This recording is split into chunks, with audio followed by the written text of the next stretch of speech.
Welcome to my YouTube channel. My name is Devil Ray, and today we're going to be talking about level 1 Kioptrix and how I managed to get into the Kioptrix virtual machine. I know there's multiple different ways, but this is the way that I found. And I'm going to show you some of the tools that I used, and then I'm going to talk about some of where I got hung up on, because it took me about 3 weeks of either actively running tools on it or researching stuff behind it. So let's go ahead and get started. Alright, so first things first is we're going to take our Kali machine and run net discover. If I could spell. There we go. And we're going to see what IP addresses show up. You gotta know what your target is. At least try and track it down and figure out where it's at. Alright, now that we've let this run for a little bit, we see that we have 4 IP addresses right now. We got 192.168.72.1 and then .2. Those are most likely probably something involving, don't know what I did on that one, but either way, the 72.172.2 is most likely a router or modem. The one that was the more intriguing one was the 131. So we're gonna take that one. We're gonna go over here. Let's go ahead and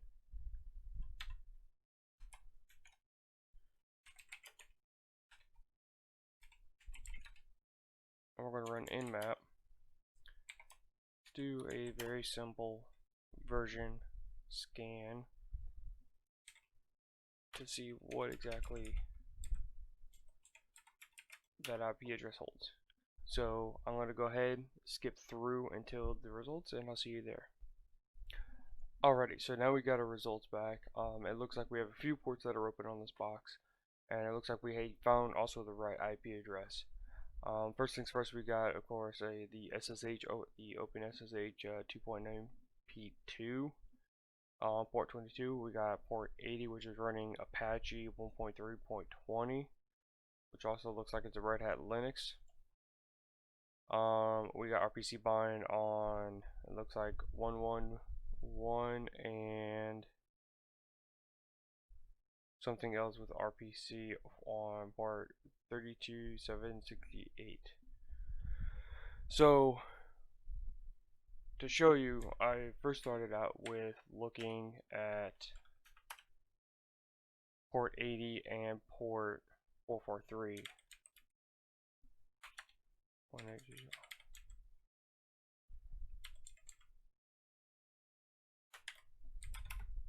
So I saw this, and it kind of honestly just validated some of the stuff that we saw from our nmap scan. We see that it was powered by Apache and also Red Hat.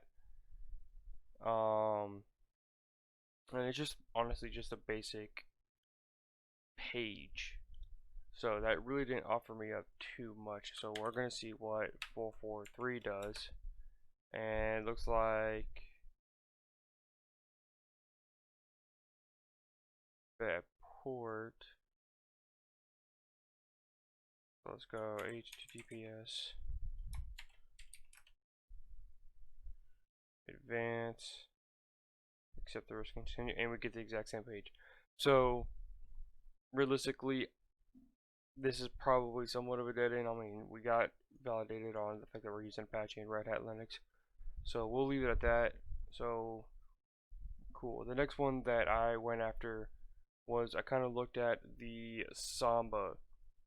So it doesn't really give us all too much. It gives us a work group, and that's about it, but it's on port 139. So what I ended up doing was I went over to Metasploit, which I have already booted up for us right here, and I did a search for Samba to try and find a version enumerator to see if I can't figure out what version it is, because I can't really do anything unless I know what it is. So I went in and took a look, and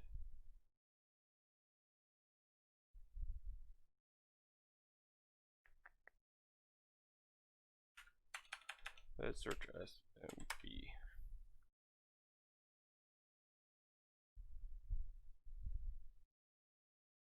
There it is.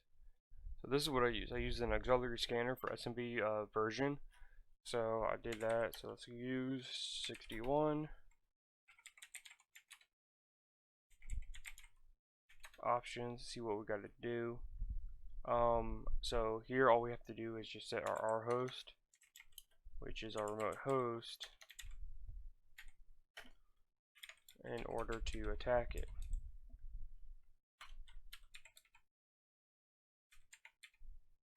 So now that I had set that, I went and exploit.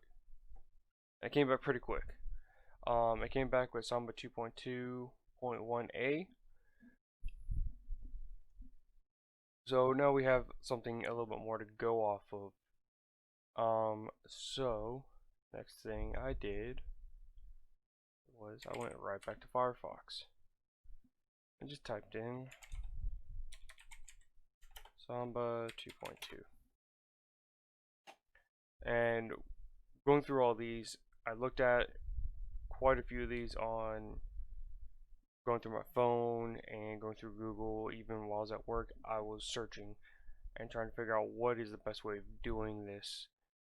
And it looked like this one right here was the best one whenever I was doing some searching. So we'll go here. This is Rapid7, the people that do make Metasploit. And it talks about how it uses a buffer overflow exploit that is found from versions 2.2.0 to 2.2.8, which if we go back to here, 2.2.1a, so technically that's in the realm of it. So we'll go ahead and use that. So let's go search trans to open. Going in here, now at this point it came back with 4 modules that we can use. One for free BSD, one for Linux, one for OS X, and one for Solaris.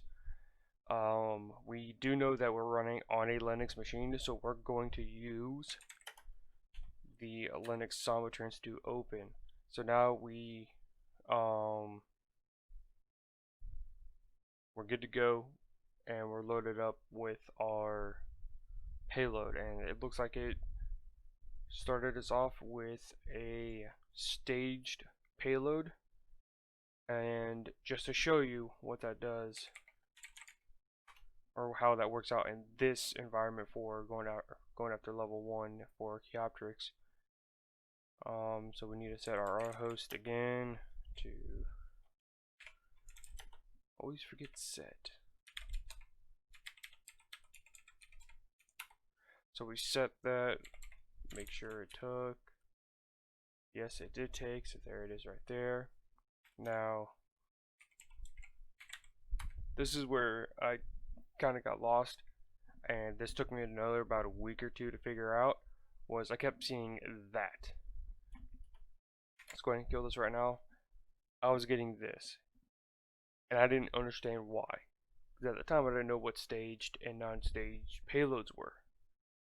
And for those of you who don't know, stage, non-stage, stage means it sets up in different bits. So it will take this and it'll boot up that. And then it'll be like, hey, can I exploit this? Yes. Alright, cool. Let's launch it. Whereas with the non-staged, it just does all of it at once. Because staged is a lot more unstable than non-staged. So what we're going to do is we're going to go set payload space double tab, and this will bring all the payloads that are for the Samba trans to open.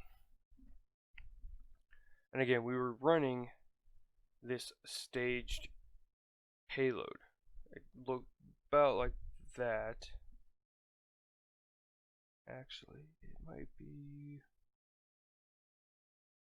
Yep, right here. Here's the payload that we were previously using. And we know that that didn't work. So, what I ended up doing, I went through pretty much majority of these payloads, and for the sake of the video, we're going to go ahead and jump to the one that I found that worked, which was this Linux 86 shell reverse TCP. So we're just going to take that, copy selection, paste selection, set payload, double check options, make sure everything's still stay the same. If you notice, we got command line setting for one of our options. So now we are going to hit exploit, and it's running through all the different versions of the buffers, and it looks like this is the one that worked. So at this point, we can go and say, who am I? Root, and then host name just to verify the machine, and there's Kioptrix Level 1. So that is the quick and easy way of how I did it. Again, this took me 3 weeks. I'm a brand new beginner when it comes to penetration testing and ethical hacking, and it took me a while. Most people probably will take this and probably have it done in about a day or so if they know what they're doing. But I'm new. It took me a minute. I got it, and all it is just takes time and effort. So thank you guys so much for watching. Please consider liking the video if you liked it. Leave a comment down below if you learned something. And subscribe if you are interested in seeing more videos. Until next time, bye. I almost forgot. Disclaimer. This video is for educational purposes only.